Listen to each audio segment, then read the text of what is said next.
At a time when Republicans are on Capitol Hill expressing outrage over canceled White House tours, something more deserving of outrage is taking place. Tens of millions of the nation's most vulnerable are taking hits on all sides. The nation's poverty rate is frozen at a high of 15%. And lawmakers on both sides of the aisle, for the most part, aren't even talking about it.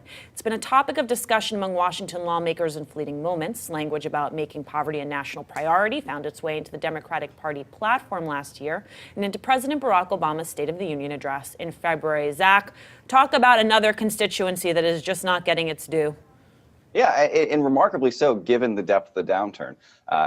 We have seen an economic recovery for many, many people, but that recovery has been captured for the most part by the wealthiest 1% of the United States. We have poverty rates that are at record levels right now. I believe 46 million Americans are living in poverty, including over 16 million children. That's about 1/4 of American children are living in poverty. That should be a pretty strong indictment against the economic policies of the last couple of decades.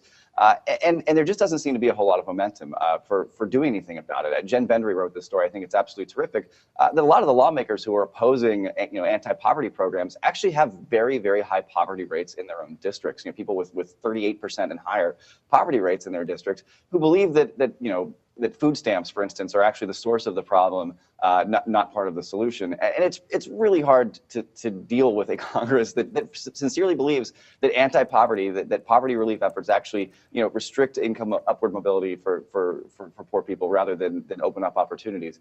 And this is an issue where I don't think this is like the gun issue where the money in politics has corrupted things so severely. I think you just have a very, very bleak and I think corrosive ideology that's taken over a large portion of the Republican Party that believes that helping poor people is not actually good for poor people. When the rich run and control everything, the poor are the last to benefit.